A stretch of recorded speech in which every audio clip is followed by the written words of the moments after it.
Hello everyone, welcome back to another aftermath for Arsenal's game against Slavia Prague. I think that's how you pronounce it. But look, it was another win and another clean sheet for Arsenal in this game. A rotated lineup, which was expected. There has been a lot of injuries with Arsenal, especially in the last week. So it was expected there was going to be a lot of rotation, especially when we have Sunderland this week. So I wasn't surprised about that. The defense was really the only thing that was unchanged, bar Nketiah, who came in, and really that was the foundation for Arsenal's win, and especially also this season. It's really the defense that has been the foundation of our season. Now this season, it's been a very common thing. We don't start off the game the quickest, and it carried on this for this game as well. Also, this game, especially in the first 20 minutes, we were quite slow. Really didn't do much. A lot of set pieces, and of course, we finally get our goal. Comes through a penalty. By the way, Champions League handball is of course different when it comes to the Premier League. I think it's a lot more unforgiving, very rough. Honestly, I think that penalty that we did get. I mean, in the Premier League, that would have never been a pen, but we got the pen and Saka sorts it through, and that was really it. After that first goal, it was pretty much all Arsenal, but for bar like maybe a 10-minute spell from Prague. But yeah, it was really Arsenal. Arsenal really took control, and yeah, it was expected that Arsenal take control. Of course, we have the better team, we have the better players. And then the second half, of course, Saka and Merino, within probably the first, what time? Within the first 2 minutes. Trossard, by the way, brilliant assist. Once again, another assist by Leandro Trossard. I mean, that's now back-to-back assists for Leandro Trossard. Let's talk about him quickly. Actually, what a season Trossard's been having this season.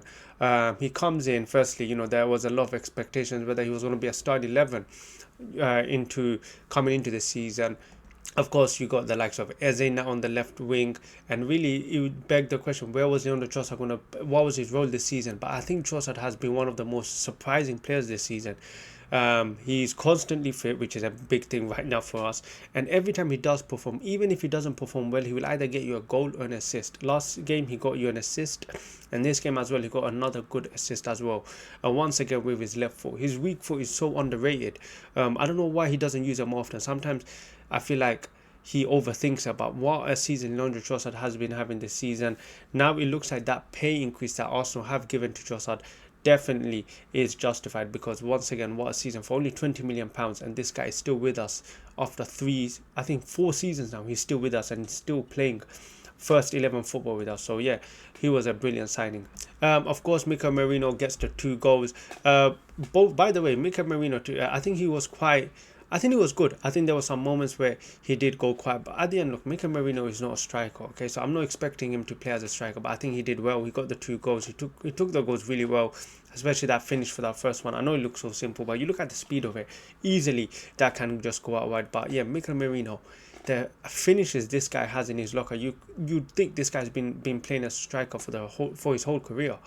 I don't know what the goalkeeper was doing for that second goal, coming out flying for a no man's land, and of course Saka and Merino just heads it back.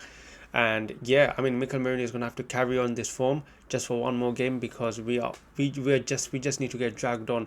We just need to drag ourselves to international break, because the amount of injuries we have is just not helping. And of course, the main difference is without Saka and Merino, which is Gyökeres. Now, a lot of fans have been on Gyökeres' back. Okay, the reason for it is, of course, he hasn't been getting many goals, and you know what? I can't disagree why. Like, I understand why a lot of fans are on Gyökeres' back, but at the same time, with Gyökeres, when he's not playing in games like this, you understand what he brings, which is that constant threat in behind. And you saw he's able to stretch in teams with. I know Saka and Merino goes today, but you have to remember Saka and Merino is a midfielder. When he plays, the game is a bit more narrow compared to Gyökeres, who's constantly running, and you saw the difference, especially against Burnley in that second half where he wasn't playing.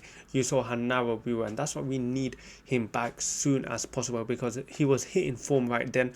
He just scored against Atletico Madrid. He probably had his best 45 minutes, and once again he gets injured. I mean, that's been a very common theme with Arsenal, with a lot of players. I mean, Gabriel Jesus last season, okay, best example against Crystal Palace. The guy scores a hat-trick, scores another brace against Crystal Palace. He finds a bit of form, and what happens? He gets injured for the whole of the season, and that's it, even till now. So one thing about Arsenal, I've realized every time we get a player that gets on a bit of form, what happens is they just get injured, and it's happened with Gyökeres, it's happened with Jesus, and I don't know. The injuries definitely is something that does need to be looked into, because Arsenal get a crazy amount of injuries. I know there's so many factors to it, but I just feel like we get a crazy amount of injuries. I mean, I'm looking at teams like Liverpool, right?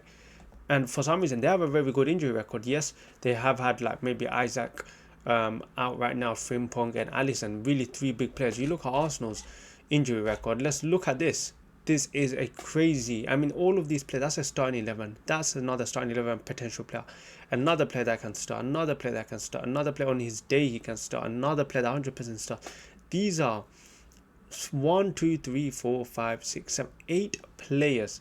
I mean, 8 players out, which is crazy. Like, and these are all first teamers as well.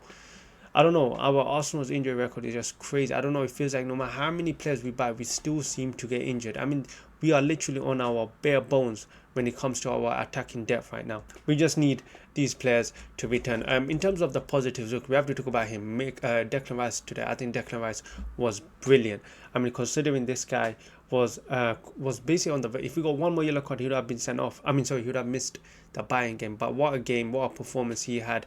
Declan Rice is always one of those players. As the season goes on, he will get better, and he is slowly starting to become. You can see why Arsenal fans rate Declan Rice. As the season goes on, you will see his performances get better and better. But yeah, brilliant mature performance by Declan Rice. I think Nketiah looked really good as well. You can slowly see him building up his match fitness, and I'm sure as he plays more games, he will get even better. And it's going to be interesting to see what happens with him. Is he going to be our first 11?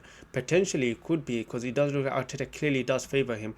That we could see a world where Nketiah replaces Calafiori in the first 11. Who knows? I think Wannieri, I think it was a very disappointing afternoon for him, especially considering this was his first game in quite a while. Playing in his favourite position, he went a bit quiet. I'm not sure what it was. Maybe a lack of match fitness. He had some bright moments, but overall, especially in that second half, he did go a bit quiet. I'm not going to get on his back, because look, the guy is still 18 years old. Okay, I mean, you look at the likes of Saka. What were they doing at 18 years old? This is what you get with young players. You get inconsistent performance, and that's exactly what it is. I'm sure he will get better. He's such a talented player, and he will get better as he plays more minutes.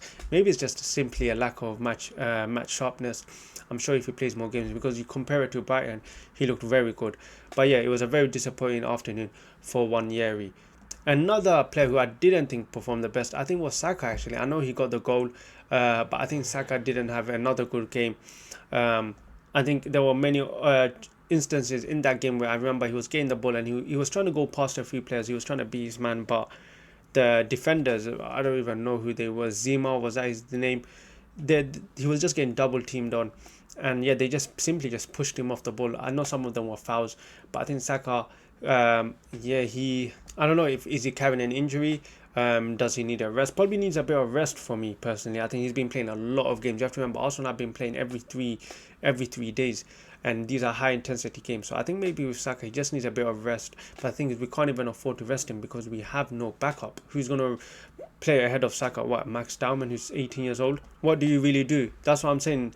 Like, we just need to drag ourselves to the international break, and these players need a rest because they have been playing a lot of games. But yeah, and the thing is, we need Saka to be in his best form, because if Arsenal are to do anything big this season, Saka definitely has to be at the forefront of it. He's probably our best attacker, and if he turns up, then I'm sure Arsenal will do very well.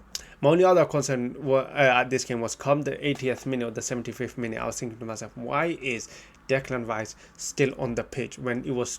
I think we were 2 or 3-0 up at that stage. I was thinking to myself, why is he still on the pitch, considering if he gets another yellow? I remember right when I was thinking that Norgard picked up a yellow, and I think after Norgard picked up the yellow, the managers was like, yep, just get Declan Rice off the pitch. But yeah, we did see another something new, which we saw was William Saliba dropping into the midfield, actually pushing up to the midfield, which was very strange.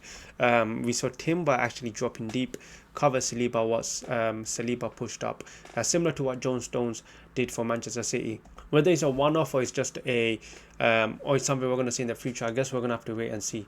But yeah, look, at the end of the day, all that mattered was Arsenal get the win. We're going through a lot of injury crisis right now. We're playing a midfield as a striker, so for me, it really didn't matter what the performance was. Even at 1-0, I was happy to take the 1-0 and just move on. because, like I said, this could have been one of those hard games where you rest too many players, too much rotations, and then you end up being punished. But look, we done really well, 3-0 away as well, and I believe Prague haven't lost in their stadium since 2024, which is a crazy record. So yeah, we done well, we got the win, and we just moved on. No players got suspended, and Saka and Merino gets 2 goals as well, which is very important because he will be probably playing as a striker for our next game. But yeah, and of course another clean sheet. I think also have actually equaled their own personal record. And to be honest, when they did get that pen, my heart dropped.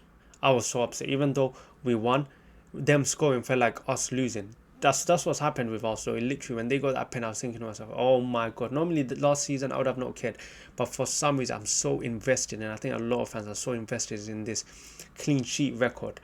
And not just even clean sheet, just a shot on target, that when we saw that they got a penalty, it felt like a loss. It felt like a dagger for me. I don't know why. I can't even explain to you why I felt so upset when it would have been 3-1 only.